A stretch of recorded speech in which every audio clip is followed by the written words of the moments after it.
ओम शांति। 22 अक्टूबर 2025 के ईश्वरीय महावाक्य। पहले सुनते हैं मुरली के मुख्य पॉइंट्स। बाबा ने कहा, कई बहुत अच्छे अच्छे बच्चे भी मुरली नहीं पढ़ते, बाप को भी याद नहीं करते, तभी तो कोई को तीर नहीं लगता। अगर घड़ी घड़ी बाबा का नाम लेकर तुम कोई को समझाओ तो शिव बाबा भी याद रहेगा और सुनने वाले को तीर भी लगेगा। फिर बाबा ने कहा, याद न होने से तुम्हारे में वह जौहर नहीं भरता। नहीं तो तुम्हारा एक ही भाषण ऐसा हो जो कोई भी सुने तो कमाल हो जाए। ऐसे ललकार से भाषण करो। बल मिलता है याद से। इस योग बल से ही तुम विश्व के मालिक बनते हो। बाबा ने फिर बड़ी रमणीकता के साथ कहा कि अभी तो तुम चींटियां हो, मकोड़े भी नहीं बने हो, लेकिन अहंकार कितना रहता है। लास्ट में बाबा ने कहा, यह सब कब्रिस्तान होने वाला है, इसलिए देह सहित सभी संबंधों से बुद्धि का योग तोड़ो और एक मुझ बाप को याद करो। परंतु कई बच्चे सारा दिन झरमुई झगमुई में लगे रहते हैं, बाबा को बिल्कुल याद नहीं करते, नाम भी नहीं लेते। अब सुनते हैं महावाक्यों को विस्तार से। बाबा ने कहा, मीठे बच्चे, तुम जब किसी को भी समझाते हो या भाषण करते हो तो बाबा बाबा कहकर समझाओ, बाप की महिमा करो, तब तीर लगेगा। प्रश्न, बाबा भारतवासी बच्चों से विशेष कौन से प्रश्न पूछते हैं? उत्तर, तुम भारतवासी बच्चे जो इतने साहूकार थे, सर्वगुण संपन्न, 16 कला संपूर्ण देवता धर्म के थे, तुम पवित्र थे, काम कटारी नहीं चलाते थे, बहुत धनवान थे, फिर तुमने इतना देवाला कैसे निकाला है? कारण का पता है? बच्चे, तुम गुलाम कैसे बन गए? इतना सब धन दौलत कहाँ गवा दिया? ख्याल करो, तुम पावन से पतित कैसे बन गए? तुम बच्चे भी ऐसी ऐसी बातें बाबा बाबा कहे दूसरों को भी समझाओ तो सहज समझ जाएंगे। ओम शांति। ओम शांति कहने से भी बाप जरूर याद आना चाहिए। बाप का पहला पहला कहना है मन मना भव। जरूर आगे भी कहा है, तब तो अभी भी कहते हैं ना। तुम बच्चे बाप को जानते हो। जब कहाँ सभा में भाषण करने जाते हो, वो लोग तो बाप को जानते नहीं, तो उनको भी ऐसा कहना चाहिए कि शिव बाबा कहते हैं वही पतित पावन है। जरूर पावन बनाने के लिए यहाँ आकर समझाते हैं। जैसे बाबा यहाँ तुमको कहते हैं, हे बच्चों, तुमको स्वर्ग का मालिक बनाया था, तुम आदि सनातन देवी देवता धर्म वाले विश्व के मालिक थे। वैसे तुमको भी बोलना चाहिए कि बाबा यह कहते हैं। ऐसे कोई के भाषण का समाचार आया नहीं है। शिव बाबा कहते हैं, मुझे ऊंच ते ऊंच मानते हो, पतित पावन भी मानते हो। मैं आता भी हूँ भारत में और राजयोग सिखलाने आता हूँ। कहता हूँ, मामेकम याद करो, मुझ ऊंच बाप को याद करो, क्योंकि वह बाप देने वाला दाता है। बरोबर भारत में तुम विश्व के मालिक थे ना, दूसरा कोई धर्म नहीं था। बाप हम बच्चों को समझाते हैं, हम फिर आपको समझाते हैं। बाबा कहते हैं, तुम भारतवासी कितने साहूकार थे, सर्वगुण संपन्न 16 कला संपूर्ण देवता धर्म था, तुम पवित्र थे, काम कटारी नहीं चलाते थे, बहुत धनवान थे। फिर बाप कहते हैं, तुमने इतना देवाला कैसे निकाला है? कारण का पता है? तुम विश्व के मालिक थे, अभी तुम विश्व के गुलाम क्यों बने हो? सभी से कर्जा लेते रहते हो, इतने सब पैसे कहाँ गए? जैसे बाबा भाषण कर रहे हैं वैसे तुम भी भाषण करो तो बहुतों को आकर्षण हो। तुम लोग बाबा को याद नहीं करते हो तो किसको तीर लगता नहीं, वह ताकत नहीं मिलती। नहीं तो तुम्हारा एक ही भाषण ऐसा सुने तो कमाल हो जाए। शिव बाबा समझाते हैं, भगवान तो एक ही है जो दुख हरता सुख करता है, नई दुनिया स्थापन करने वाला है। इसी भारत पर स्वर्ग था, हीरे जवाहरातों के महल थे, एक ही राज्य था, सब शीरखंड थे। जैसे बाप की महिमा अपरमपार है, वैसे भारत की महिमा भी अपरमपार है। भारत की महिमा सुनकर खुश होंगे। बाप बच्चों से पूछते हैं, इतना धन दौलत कहाँ गवा दिया?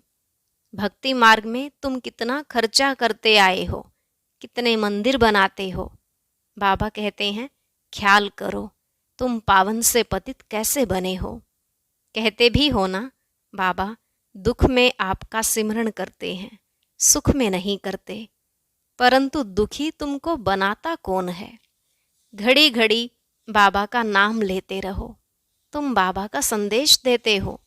बाबा कहते हैं, हमने तो स्वर्ग शिवालय स्थापन किया, स्वर्ग में इन लक्ष्मी नारायण का राज्य था ना, तुम यह भी भूल गए हो। तुमको यह भी पता नहीं है कि राधे कृष्ण ही स्वयंवर के बाद लक्ष्मी नारायण बनते हैं। श्री कृष्ण जो विश्व का मालिक था, उनको कलंक बैठ लगाते हो, मेरे को भी कलंक लगाते हो। मैं तुम्हारा सदगति दाता, तुम मुझे कुत्ते बिल्ली कण कण में कह देते हो। बाबा कहते हैं, तुम कितने पतित बन गए हो। बाप कहते हैं, सर्व का सदगति दाता पतित पावन मैं हूँ, तुम फिर पतित पावनी गंगा कह देते हो। मेरे से योग न लगाने से तुम और ही पतित बन पड़ते हो। मुझे याद करो तो तुम्हारे विकर्म विनाश होंगे। घड़ी घड़ी बाबा का नाम लेकर समझाओ तो शिव बाबा याद रहेगा। बोलो, हम बाप की महिमा करते हैं। बाप खुद कहते हैं, मैं कैसे साधारण पतित तन में बहुत जन्मों के अंत में आता हूँ, इनके ही बहुत जन्म हैं। यह अब मेरा बना है तो इस रथ द्वारा तुमको समझाता हूँ। यह अपने जन्मों को नहीं जानते हैं। भागीरथ यह है, इनके भी वानप्रस्थ अवस्था में मैं आता हूँ। शिव बाबा ऐसा समझाते हैं। ऐसा भाषण किसका सुना नहीं है? बाबा का तो नाम ही नहीं लेते हैं।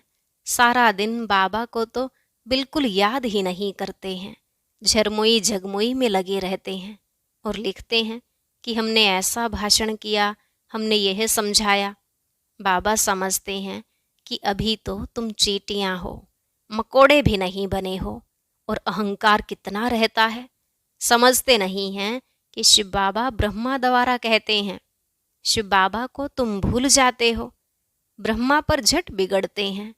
बाप कहते हैं, तुम मुझे ही याद करो, तुम्हारा काम है मेरे से, मुझे याद करते हो ना। परंतु तुमको भी पता नहीं है कि बाप क्या चीज़ है, कब आते हैं।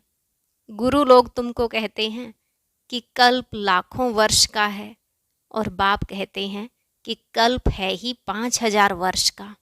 पुरानी दुनिया सो फिर नई होगी, नई सो फिर पुरानी होती है। अब नई दिल्ली है कहाँ? दिल्ली तो जब परिस्तान होगी तब नई दिल्ली कहेंगे। नई दुनिया में नई दिल्ली थी, जमुना घाट पर, उन पर लक्ष्मी नारायण के महल थे, परिस्तान था। अभी तो कब्रिस्तान होना है, सब दफन हो जाने हैं। इसलिए बाप कहते हैं, मुझ ऊंचते ऊंच बाप को याद करो तो पावन बनेंगे। हमेशा ऐसे बाबा बाबा कहकर समझाओ। बाबा नाम नहीं लेते हो इसलिए तुम्हारा कोई सुनते नहीं है। बाबा की याद न होने से तुम्हारे में जोहर नहीं भरता, देह अभिमान में तुम आ जाते हो। बांधेलियां जो मार खाती हैं वह तुमसे जास्ती याद में रहती हैं, कितना पुकारती हैं। बाप कहते हैं, तुम सब द्रौपदियां हो ना, अब तुमको निर्वस्त्र होने से बचाते हैं। माताएं भी ऐसी कोई होती हैं जिनको कल्प पहले भी पूतना आदि नाम दिए हैं, तुम भूल गए हो। बाप कहते हैं, भारत जब शिवालय था तो उसे स्वर्ग कहा जाता था। यहाँ फिर जिनके पास मकान विमान आदि हैं वह समझते हैं हम स्वर्ग में हैं। कितने मूढ़मती हैं, हर बात में बोलो बाबा कहते हैं। यह हठयोगी तुमको मुक्ति थोड़ी ही दे सकते हैं, जबकि सर्व का सद्गति दाता एक है। फिर गुरु किस लिए करते हो? क्या तुमको सन्यासी बनना है या हठयोग सीखकर ब्रह्म में लीन होना है? लीन तो कोई हो नहीं सकता, पार्ट सबको बजाना है। सब एक्टर्स अविनाशी हैं। यह अनादि अविनाशी ड्रामा है। मोक्ष किसको मिल कैसे सकता है? बाप कहते हैं, मैं इन साधुओं का भी उद्धार करने आता हूँ। फिर पतित पावनी गंगा कैसे हो सकती? पतित पावन तुम मुझे कहते हो ना।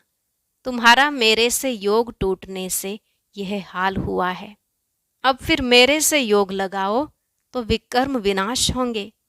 मुक्ति धाम में पवित्र आत्माएं रहती हैं। अभी तो सारी दुनिया पतित है। पावन दुनिया का तुमको मालूम ही नहीं है। तुम सब पुजारी हो, पूज्य एक भी नहीं। तुम बाबा का नाम लेकर सबको सुजाग कर सकते हो। बाप जो विश्व का मालिक बनाते हैं, उनकी तुम ग्लानि बैठ करते हो। श्री कृष्ण छोटा बच्चा, सर्वगुण संपन्न, वह ऐसा धंधा कैसे बैठ करेगा? और श्री कृष्ण सबका फादर हो कैसे सकता? भगवान तो एक होता है ना। जब तक मेरी श्रीमत पर नहीं चलेंगे तो कट कैसे उतरेगी? तुम सबकी पूजा करते रहते हो तो क्या हालत हो गई। इसलिए फिर मुझे आना पड़ता है। तुम कितने धर्म कर्म भ्रष्ट हो गए हो। बताओ, हिंदू धर्म किसने कब स्थापन किया? ऐसे अच्छी ललकार से भाषण करो।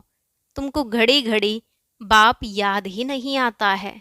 कभी कभी कोई लिखते हैं कि हमारे में तो जैसे बाबा ने आकर भाषण किया। बाबा बहुत मदद करते रहते हैं। तुम यादगी यात्रा में नहीं रहते हो, इसलिए चींटी मार्ग की सर्विस करते हो। बाबा का नाम लेंगे तभी किसको तीर लगेगा। बाबा समझाते हैं, बच्चे तुमने ही ऑल राउंड 84 का चक्र लगाया है, तो तुमको ही आकर समझाना पड़े। मैं भारत में ही आता हूँ। जो पूज्य थे वह पुजारी बनते हैं। मैं तो पूज्य पुजारी नहीं बनता हूँ। बाबा कहते हैं यह तो धुन लगा देनी चाहिए।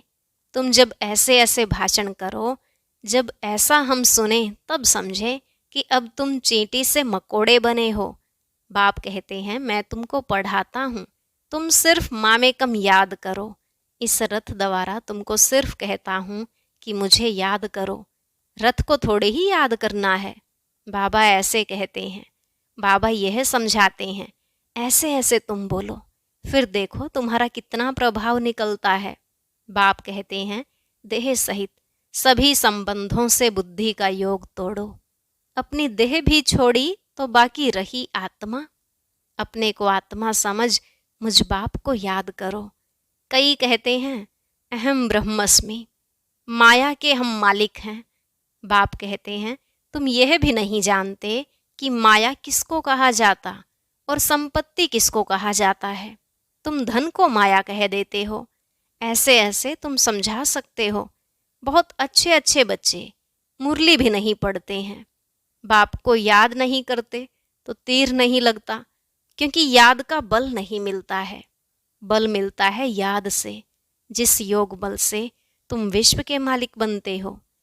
बच्चे, हर बात में बाबा का नाम लेते रहो तो कभी कोई कुछ कह ना सके। सर्व का भगवान बाप तो एक है या सभी भगवान हैं? कहते हैं, हम फलाने सन्यासी के फॉलोअर्स हैं। अब वह सन्यासी और तुम गृहस्थी, तो तुम फॉलोअर्स कैसे ठहरे? गाते भी हैं, झूठी माया, झूठी काया, झूठा सब संसार। सच्चा तो एक ही बाप है। वह जब तक न आए तो हम सच्चे नहीं बन सकते हैं। मुक्ति जीवन मुक्ति दाता एक ही है। बाकी कोई भी मुक्ति थोड़े ही देते हैं जो हम उनके बने। बाबा कहते हैं, यह भी ड्रामा में था। अब सावधान हो, आंखें खोलो। बाबा ऐसे कहते हैं, यह कहने से तुम छूट जाएंगे। तुम्हारे ऊपर कोई बकवाद नहीं करेंगे। त्रिमूर्ति शिव बाबा कहना है, सिर्फ शिव नहीं। त्रिमूर्ति को किसने रचा? ब्रह्मा द्वारा स्थापना कौन कराते हैं? क्या ब्रह्मा क्रिएटर हैं? ऐसे ऐसे नशे से बोलो तब काम कर सकते हो, नहीं तो देह अभिमान में बैठ भाषण करते हैं। बाप समझाते हैं, यह अनेक धर्मों का कल्प वृक्ष है। पहले पहले है देवी देवता धर्म। अब वह देवता धर्म कहाँ गया? लाखों वर्ष कह देते हैं, यह तो 5000 वर्ष की बात है। तुम मंदिर भी उन्हों के बनाते रहते हो। दिखाते हैं पांडवों और कौरवों की लड़ाई लगी, पांडव पहाड़ों पर गल मरे, फिर क्या हुआ? मैं कैसे हिंसा करूँगा? मैं तो तुमको अहिंसक वैष्णव बनाता हूँ। काम कटारी न चलाना, उसको ही वैष्णव कहते हैं। वह हैं विष्णु की वंशावली। अच्छा, मीठे मीठे सिकलधे बच्चों प्रति माता पिता बाप दादा का याद प्यार और गुड मॉर्निंग। रूहानी बाप की रूहानी बच्चों को नमस्ते। रूहानी बच्चों की रूहानी बाप दादा को नमस्ते नमस्ते, गुड मॉर्निंग, शुक्रिया बाबा, शुक्रिया। धारणा के लिए मुख्य सार। पहला पॉइंट, सर्विस में सफलता प्राप्त करने के लिए अहंकार को छोड़ हर बात में बाबा का नाम लेना है। याद में रहकर सेवा करनी है। झरमोई झगमोई में अपना टाइम वेस्ट नहीं करना है। दूसरा, सच्चा सच्चा वैष्णव बनना है। कोई भी हिंसा नहीं करनी है। देह सहित सभी संबंधों से बुद्धि योग तोड़ देना है। आज का वरदान, हांजी के पाठ द्वारा सेवाओं में महान बनने वाले सर्व की दुआओं के पात्र भव। हांजी के पाठ द्वारा सेवाओं में महान बनने वाले सर्व की दुआओं के पात्र भव। बाबा ने कहा, कोई भी सेवा खुशी और उमंग से करते हुए सदा ध्यान रहे कि जो सेवा हो उसमें सर्व की दुआएं प्राप्त हों, क्योंकि जहाँ दुआएं होंगी वहाँ मेहनत नहीं होगी। अभी यही लक्ष्य हो कि जिसके भी संपर्क में आए उसकी दुआएं लेते जाएं। हांजी का पाठ ही दुआएं लेने का साधन है। कोई रोंग भी है तो उसे रोंग कहकर धक्का देने के बजाय सहारा देकर खड़ा करो। सहयोगी बनो तो उससे भी संतुष्टता की दुआएं मिलेंगी। जो दुआएं लेने में महान बनते हैं वे स्वतः महान बन जाते हैं। स्लोगन, हार्ड वर्कर के साथ साथ अपनी स्थिति भी हार्ड बनाने का लक्ष्य रखो। हार्ड वर्कर के साथ साथ अपनी स्थिति भी हार्ड बनाने का लक्ष्य रखो। अव्यक्त इशारे, स्वयं और सर्व के प्रति मनसा द्वारा योग की शक्तियों का प्रयोग करो। योग का प्रयोग अर्थात अपने शुद्ध संकल्पों का प्रयोग तन पर, मन पर, संस्कारों पर अनुभव करते आगे बढ़ते जाओ। इसमें एक दो को नहीं देखो, यह क्या करते, यह नहीं करते, पुराने करते व नहीं करते, यह नहीं देखो। पहले मैं इस अनुभव में आगे आ जाऊं, क्योंकि यह अपने आंतरिक पुरुषार्थ की बात है। जब ऐसे व्यक्तिगत रूप में इसी प्रयोग में लग जाएंगे, वृद्धि को पाते रहेंगे, तब एक एक के शांति की शक्ति का संगठित रूप में विश्व के सामने प्रभाव पड़ेगा। ओम शांति। अब सुनते हैं आज का अव्यक्त ज्ञान मोती। इसके लिए ऊपर दिए गए बॉक्स पर क्लिक करें।